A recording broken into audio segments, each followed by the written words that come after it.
허위, 과장, 기만 표시 광고를 통해서 소비자를 유인하거나 또는 소비자와 거래하거나 또는 청약 철회 계약 해지를 방해하면은 요 1항에 다 해당될 수 있습니다. 거의 대부분의 경우에 다 1항에 해당되겠죠.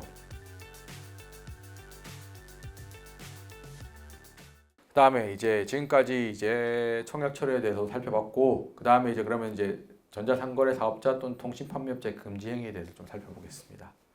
여기 제가 붉은색으로 표시한 부분 중에서 1항이 제일 많이 문제가 되고요. 실무상 이거 1항 같은 경우에는 이게 표시광고법이랑도 연결이 될 수가 있습니다.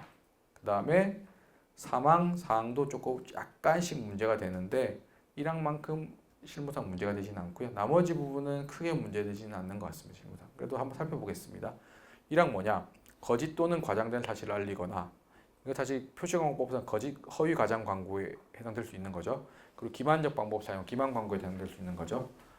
소비자를 유인 또는 소비자가 거래하거나, 소비자를 유인만 해도 문제가 될 수 있습니다. 청약 철회 등 또는 계약의 해지를 방해하는 행위가 문제가 있습니다. 허위, 과장, 기만 표시 광고를 통해서 소비자를 유인하거나 또는 소비자와 거래하거나 또는 청약 철회 계약 해지를 방해하면은 요 1항에 다 해당될 수가 있습니다. 거의 대부분의 경우에 다 1항에 해당되겠죠. 2항은 뭐 청약 철회 등을 방해할 목적으로 뭐 주소, 전화번호, 인터넷 도메인 이름을 변경 폐지하는 행위. 사실 이거는 그 먹튀하는 분들이 문제가 되는데, 실무상 사실 먹튀하는 분들은 거의 망한 회사이기 때문에 잡아서 제재하기가 쉽지는 않습니다. 그래서 아마 2항이 그렇게 많지는 않은 것 같고요. 3항은 분쟁이나 불만 처리에 필요한 인력 또는 설비의 부족을 상당 기간 방치하여 소비자에게 피해를 주는 행위. 4항은 이제 소비자의 청약이 없었음에도 불구하고 일방적으로 재화 등을 공급하고 그 대금을 청구하거나 재화 등의 공급 없이 대금을 청구하는 행위가 문제가 될 수 있죠. 그리고 소비자가 재화를 구매하거나 용역을 제공받을 의사가 없음을 밝혔음에도 전화, 팩스, 컴퓨터 통신, 전조편 등을 통해 재화를 구매하거나 용역을 제공받도록 강요한 행위가 문제가 될 수가 있습니다. 그리고 뭐 본인은 허락받지 않는 범위를 넘어서 소비자 정보를 이용한 행위가 문제될 수 있는데, 예외적으로 뭐 배송 이런 부분에서 필요한 부분은 괜찮다는 거고, 그 다음에 과거에는 많았죠. 뭐 이제 소비자 동의 안 받고 컴퓨터 프로그램 막 설치시키는 거.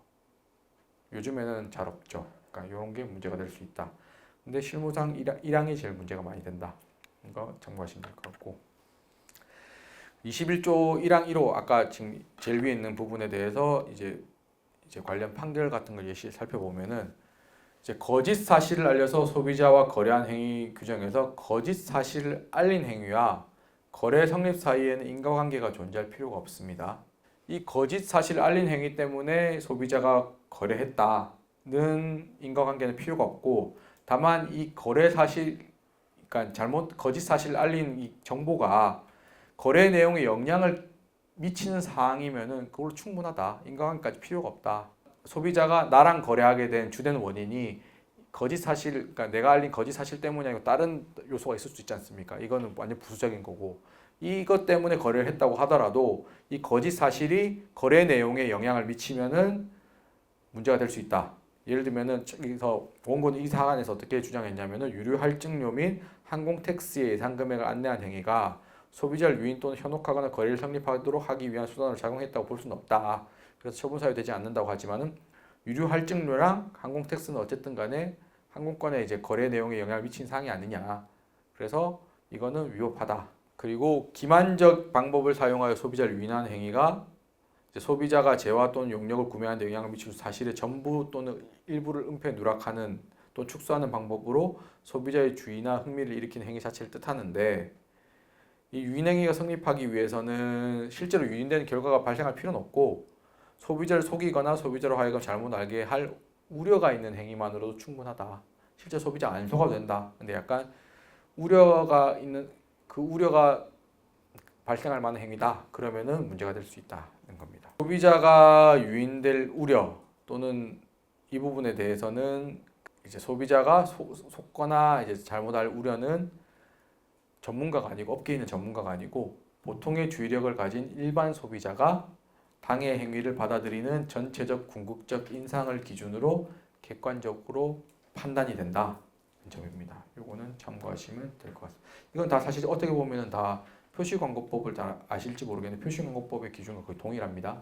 그래서 참고하시면 될 것 같고 그리고 행위자에 대해서 이제 고의나 과실이 없었다고 하더라도 문제가 될 수 있습니다. 다만 이제 왜냐하면 이게 행정상 제재이기 때문에 다만 이제 아주 정당한 사유가 있으면은 예외적으로는 어떻게 보면은 위반이 아니라고 인정해 줄 수 있는데 특별한 사정이 없는 한 위반자에게 고의나 과실이 없다고 하더라도 제재가 위반될 수 있다. 그럼 여기서 살펴보면은 이게 형사벌이 아니고 행정 제재이기 때문에 객관적 사실에 착안해서 그러니까 행정법규 위반이란 객관적 사실에 대해서 가하는 제재이기 때문에 고의나 과실 필요 없이 위반 행위 했으면은 거기에 대해서 제재가 이루어진 행위다.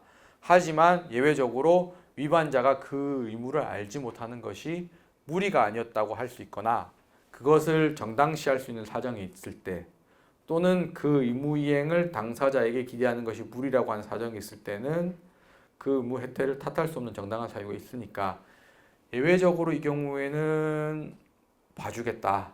근데 이 예외가 사실 인정이 되기 쉽지는 않겠죠. 왜냐하면 고의나 과실이 없는데도 불구하고 뭔가 정당화 그거보다 고의나 과실이 없는 걸 넘어서서 더 정당한 사유가 있어야 되니까.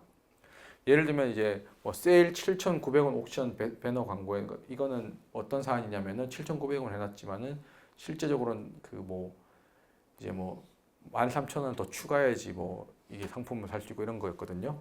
이 배너 광고의 경우에 처음부터 허위 사실을 알려서 소비자를 유인하는 행위에 해당한다고 봐야 되는데 근데 단지 원고가 위 배너 광고를 직접 제작하지 않았다는 사정만으로 그 광고 내용이 허위임을 알지 못하였다거나 허위 광고를 한 것이 정당화 된다고 보기 어렵다.